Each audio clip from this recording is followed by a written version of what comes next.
My name is Doug Priestley with the Nordine Technical Service Department, and for today's Lunch and Learn we are going to talk about some troubleshooting techniques and installation techniques about the microchannel coil systems. We'll talk about the condensing unit, and we'll also talk about installing indoor unit, either the microchannel evaporator or the microchannel air handler. If at any time during this Lunch and Learn you have a question, submit your question to the left-hand side of the screen, and we will answer your questions at the end of the program.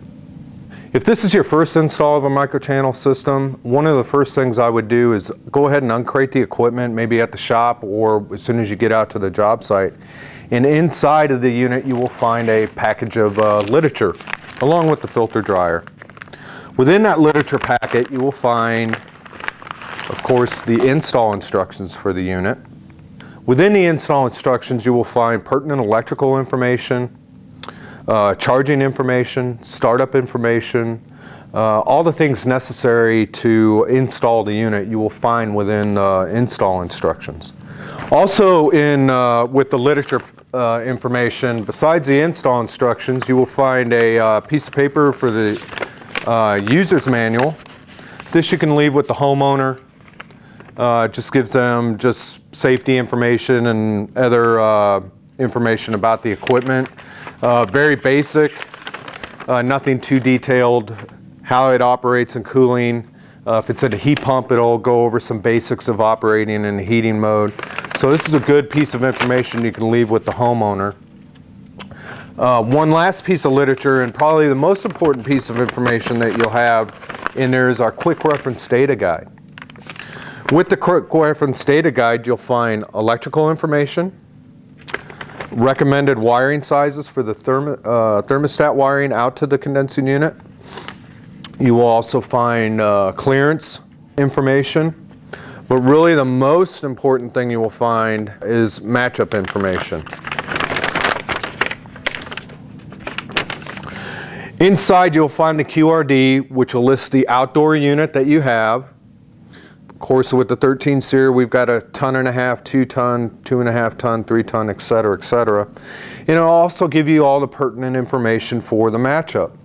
So depending on what you're installing inside, be it a C7 coil, C6 coil, or if this is a replacement unit and you're matching it up with a B5 air handler, or if you're matching it, if this is a new install, of course you'll be matching it up with the B6B MMO systems.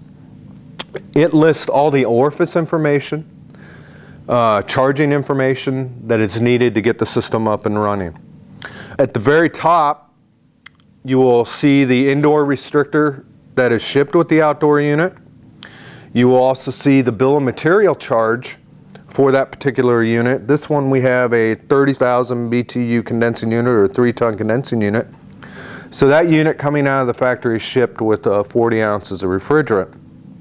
We also ship additional restrictors with it, a 60 and a 61.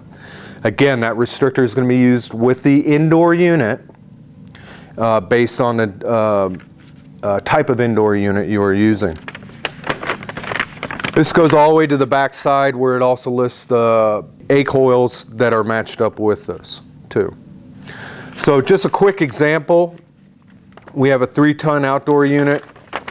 If we're matching it up with a 3-ton B7 air handler, we'll look under the 3-ton column, match it up with the 3-ton air handler, and we will need to change the indoor piston to a 65, and we will have to add an additional 15 ounces for a 15-foot line set. So if you're using a 25-foot line set, of course you would go to the front, you would need to use a 3/4 inch suction line. Of course we always use the 3/8 liquid line. You would come on the first page of the QRD, look up the 3/4 inch suction line, and we would need to add 0.6 ounces per additional foot above the 15-foot minimum line set that we come charged with. So if you're using a 25-foot line set, add that 10 additional feet, that 0.6 ounces per foot, and that'll get you to the correct charge. We mentioned previously that we needed to change the piston in the indoor unit. So with this B6B MMO 036 matched up with a 36 outdoor unit, we would have needed to install a 65, replace the indoor 67 with a 65 piston.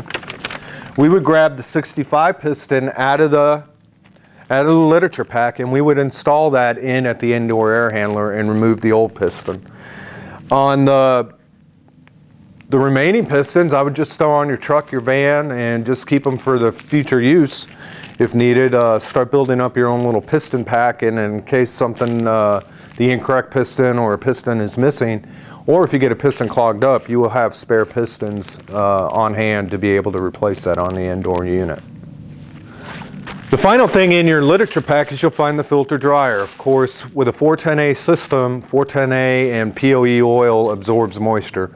So it is absolutely imperative that anytime you open up or install a brand new unit, that you install the liquid line filter dryer that comes with the unit. In the future, if you have to do any repairs on the refrigerant system, make sure you replace that filter dryer and install a new liquid line filter dryer. Now that you've gone through the literature packet and you understand how much charge you may need to add after you install the unit, any piston changes that might be needed on the evaporator coil, now we want to kind of concentrate on what we need to do with brazing up the unit and installing the outdoor unit. Of course, you have your knockout for your electrical whip coming in right here, and you just connect up to your contactor. But one of the main things we want to keep in mind is that we want to protect our service valves from any excessive heat. So make sure you use a wet rag. Nordyne recommends a wet rag when brazing in on the service valves. Don't use some of the pastes that are out there, thermal paste or anything like that. You're always going to be in pretty good shape if you just use an old wet rag on there and kind of keep some of that heat away from the body of that service valve. Keep in mind, on newer units, newer heat pump units, we now have a different liquid line valve. Looks similar to what we have on the unit right here. This is an air conditioner, of course, but with the heat pumps, we do have a two-piece liquid line valve. Some matchups require that a piston change be made for the outdoor unit. So we've now included this new liquid line valve that contains the piston. To get to that piston, essentially all you have to do is unscrew the line from the body, and in there you will find a piston. If you need to make a change, use a paper clip or something small to pop out that piston, remove it from the body itself, and then install your new piston. Make sure it's installed correctly with the bullet side pointing towards the condensing unit. When you're done, this is just a metal-to-metal seal. You can use on the thread itself some thread sealing compound. I've done that in the past. Just make sure it's rated for 410A refrigerant, and make sure you only get it on the threads only. Do not get it within the valve body or the innards of the liquid line itself, because you could potentially clog up the piston itself. Once you've installed the piston, go ahead and screw on the liquid line itself, and then cinch it down another 1/4 inch. As I said, it's a metal-to-metal seal. You should be good to go, and should be leak-free from there. Prior to changing out the piston, I might braze my liquid line on here first. Go ahead and make my piston change, screw everything together, and then you're good to go on the liquid side. If we need to change an outdoor piston, we've brazed in our line sets.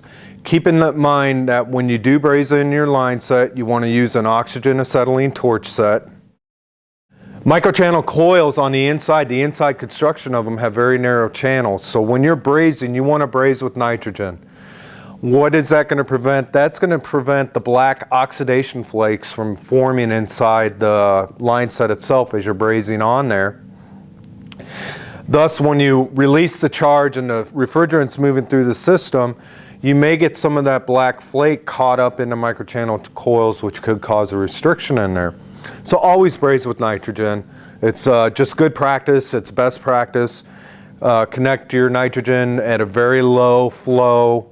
Barely needs to be anything, just something to displace the oxygen within the line set itself. Braze on as you normally would with a standard fin-in tube coil. You do the same thing here on the microchannel coil. Now we kind of want to describe a couple of the differences between a fin-in tube coil and a microchannel coil. Fin-in tube coil has multiple passes, multiple circuits within the coil itself. Microchannel coil is a little bit different, not much different than what you're dealing with, but refrigerant enters in on the suction side, goes up to the compressor, of course, where the pressure and temperature arise. It's discharged out of the compressor, and the high pressure, high temperature vapor enters the top of the coil on the left-hand side here. It makes a single pass over to the right-hand side manifold. It then essentially drops down to what we call a subcooling circuit from here and makes one more final pass back over to the left-hand side where it's discharged out as a liquid refrigerant. Now that we've taken care of the outdoor unit, we've got that brazed in, we're ready to go. Let's move on to the indoor air handler. For our demonstration, we'll use an air handler. Same process would be for an evaporator coil, a regular A coil on top of a furnace. But one thing I want to point out is that Nordyne ships out every coil, evaporator coil, with pressure on it. There's a rubber plug, there is a cap on the liquid line. So all coils are shipped out with pressure. To verify that you have pressure in that coil, just remove the black cap from the liquid side of the coil, and inside you'll see a Schrader core in there. Just depress the Schrader core. You should hear pressure come out. That will indicate that the coil is holding pressure, that there are no leaks in it. If it does not show any pressure, you could either leak check it or return the air handler back to the distributor and get one. I would check, when I was still out in the field, I would always check my equipment and check my coils to make sure that they did have pressure on them before I left the distributorship. I would recommend that to any dealer out there to go, before you take the equipment from the distributor, just remove the cap real quick, push on this, and make sure you have pressure on that coil. Now that we've verified that the coil has pressure, let's go ahead and remove the door to the coil. Put that aside for now. Now we want to just inspect the coil area, make sure there's no damage with the drain pans. Make sure everything else is connected up properly. This is a horizontal, so if you're in a horizontal mode, you should have the horizontal drain pan in there. I would also inspect the positioning of the coil on the pan itself. Just go ahead and verify that it's all the way completely back to the back side of the drain pan. On the right-hand side, there is a bracket there that holds the coil and helps hold the coil in place. Just make sure that's positioned all the way to the rear of the coil itself. It's down here on the lower right-hand side. We want to prevent any air bypassing through there, so if you just push to the back there, that'll ensure that that bracket is completely to the back side of the coil.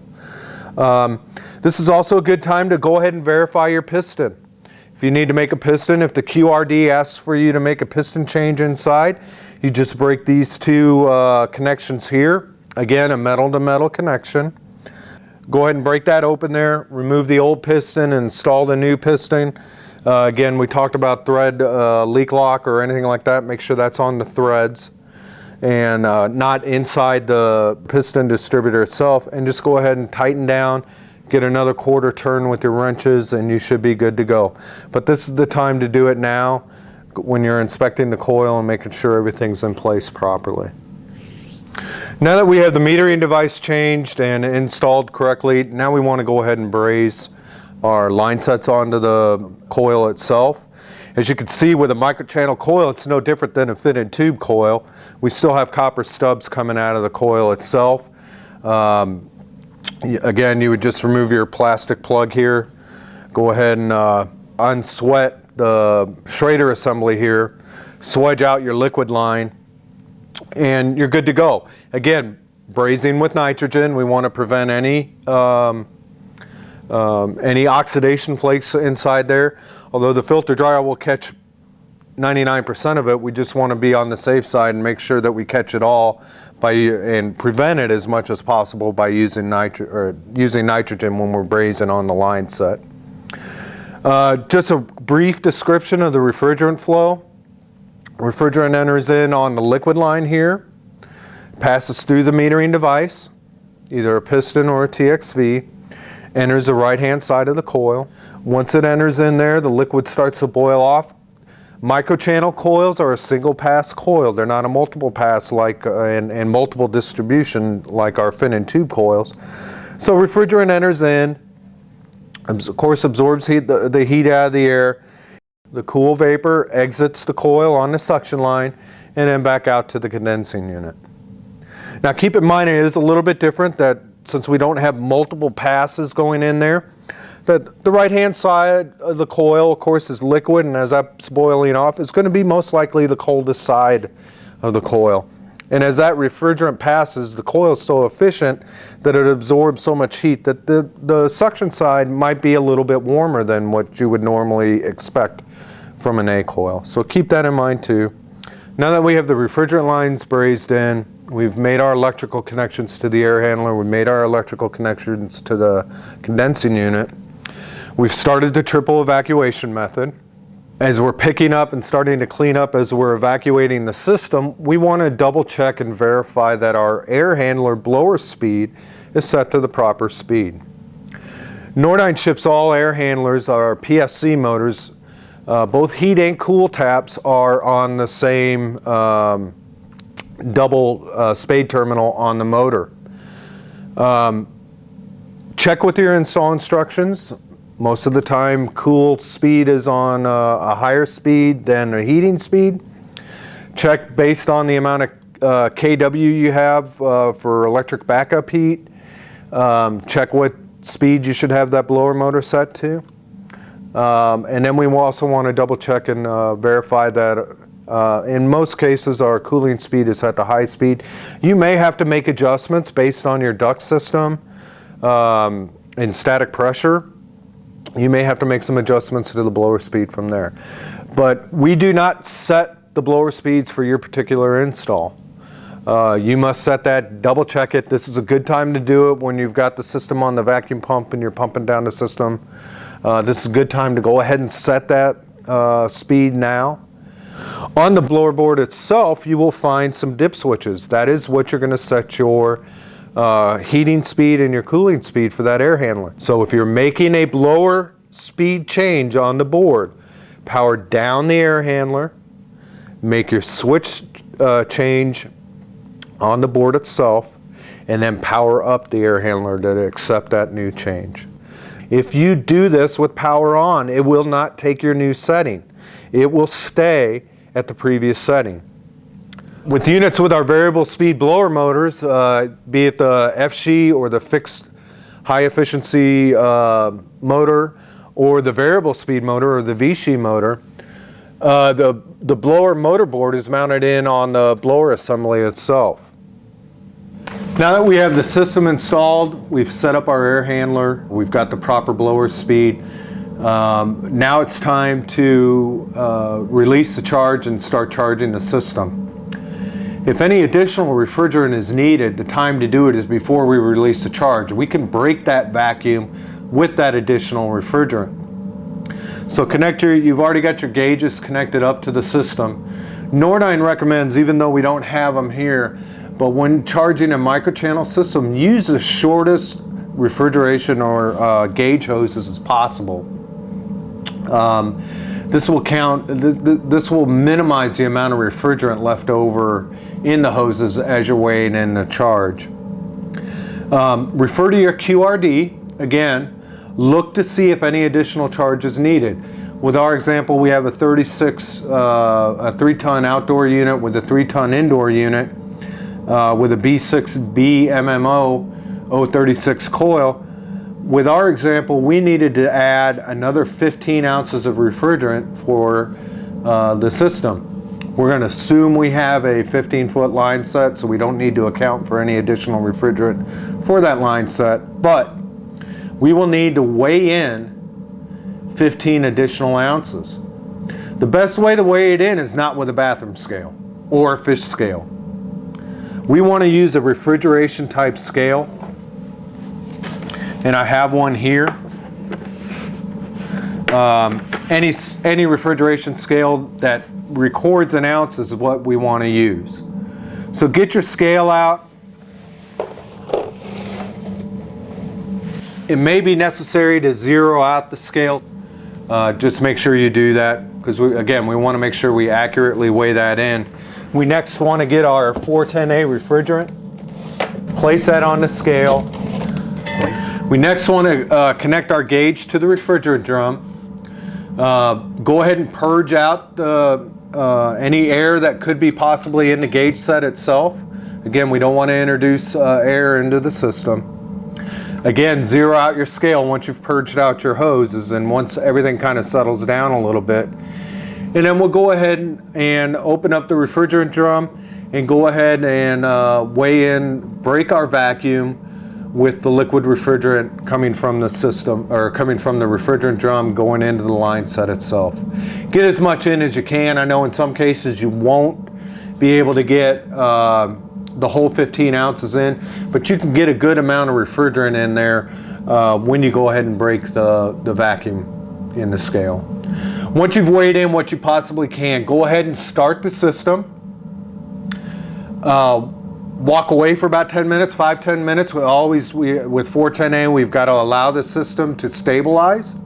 Go back inside, check the airflow on the air handler, make sure that's operating properly.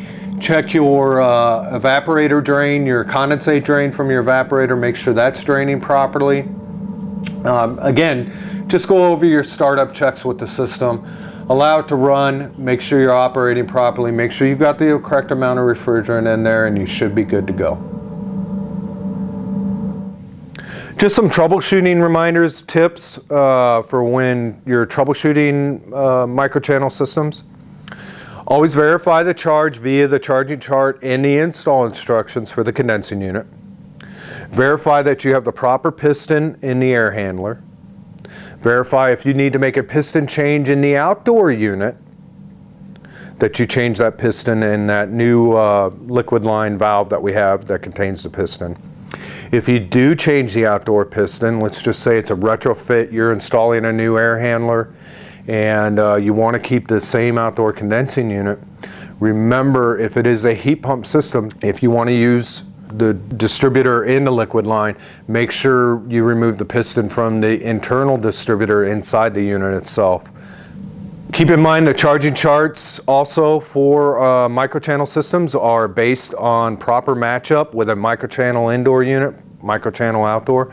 Refer to the QRD if you have a microchannel outdoor unit with a fin and tube, B5, C6. Refer to those QRDs for the proper charge levels.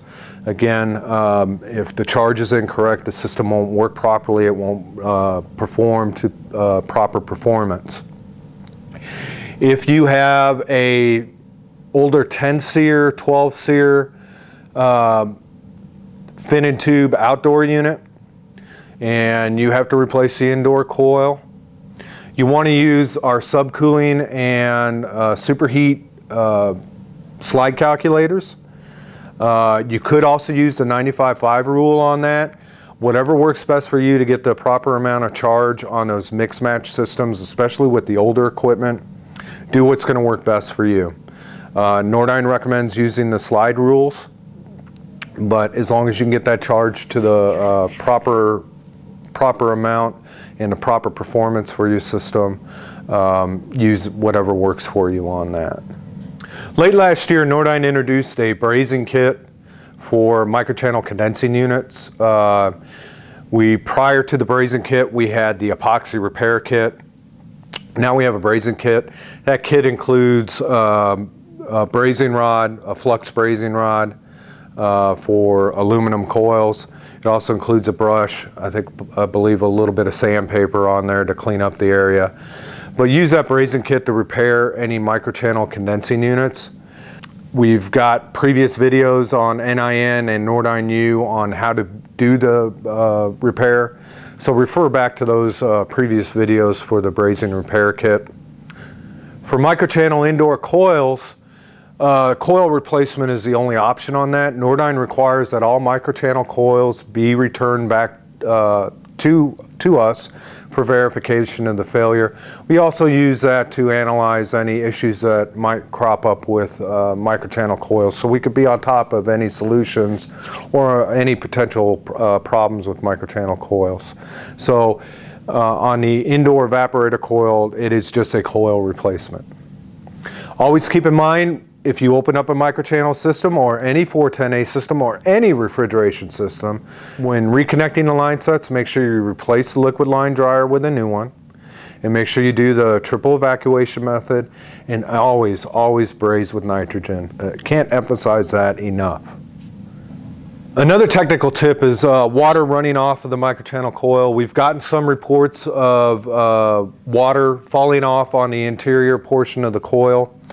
A lot of times that can be solved by ensuring that, as we mentioned earlier on in the video, that our bracket is completely to the rear on the right hand side. We also want to make sure that the coil itself is sitting properly in that in the drain pan. So verify that everything is good there with the placement of the coil. And the number one problem that we found with water dripping off the coil, remember this is a single pass coil, is undercharged systems. Guys are not paying attention to the QRD. They are not weighing in the refrigerant properly. They're kind of going beer can cold on the charging. That doesn't work with microchannel or any new systems anymore. We need to make sure that we weigh in the proper amount of refrigerant. We weigh in the amount of refrigerant that the QRD asks for, and that we completely get this coil saturated with the proper amount of refrigerant. Again, remember the liquid refrigerant enters into the coil. It's only a single pass, so the right-hand side is going to be a little bit cooler than the left-hand side. We want to make sure that we've got sweating completely down the side, and a lot of that has to do with the improper amount of charge being added at the time of the installation. If you are unsure of the charge amount within the system, remove whatever is left in the system. Of course, leak check the system, and then weigh back in the refrigerant per the QRD on that is attached with the system. We've got to make sure that we have the proper amount of refrigerant in the system for the water to track down the coil properly. Another problem we found is setting the blower speed. A lot of installers, servicers don't realize that we don't set the blower speed for you. At startup, make sure you set the proper blower speed for your system. If that means checking your static pressure for the system and make sure that you set it for the proper total system static pressure, do that. Use a thermometer, use a magnehelic gauge to get the proper total system static, and then set, once you've got that static pressure, set your blower speed to the proper speed. Okay? Always use the rule of 400 CFM per ton of cooling. That still applies with microchannel. Again, we do not set the blower speed from the factory for your install. You must set that blower speed for your particular install. Do that at the beginning of the install. You should be should have good success and not have any issues with water rolling off of the indoor evaporator coil. So as you can see, as we've gone through the microchannel system here, and I know we've done this in prior Lunch and Learns, in prior NIN videos, we just wanted to kind of reinforce some of the things that we're getting reports from the field and how to fix it. Number one, always look at that QRD. Make sure that your system is matched properly, indoor and outdoor unit. If a piston change is necessary, make that piston change. All pistons currently now are shipped with the outdoor condensing unit. Number two, make sure you braze properly.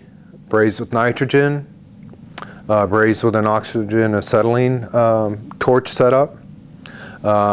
Make sure you do the triple evacuation method. Next, when charging the system, weigh in your charge. Weighing in your charge is absolutely necessary with microchannel systems to make sure that you have an accurate charge amount. Again, if you're coming onto a system that has a leak in there, go ahead, remove the refrigerant and weigh it in, again, based on the QRD. Number 3, make sure your airflow is set properly. Nordyne does not set the airflow for your particular install. When you're setting up the air handler, make sure that if it's a fixed speed or variable speed air handler, that you set the dip switches on the motor board. If it's a PSC motor, make sure that you set the proper speeds on the side of the motor itself. And with that, if you have any questions, we will take your questions now. Submit your questions on the left-hand side of the screen, and we'll start answering those questions now.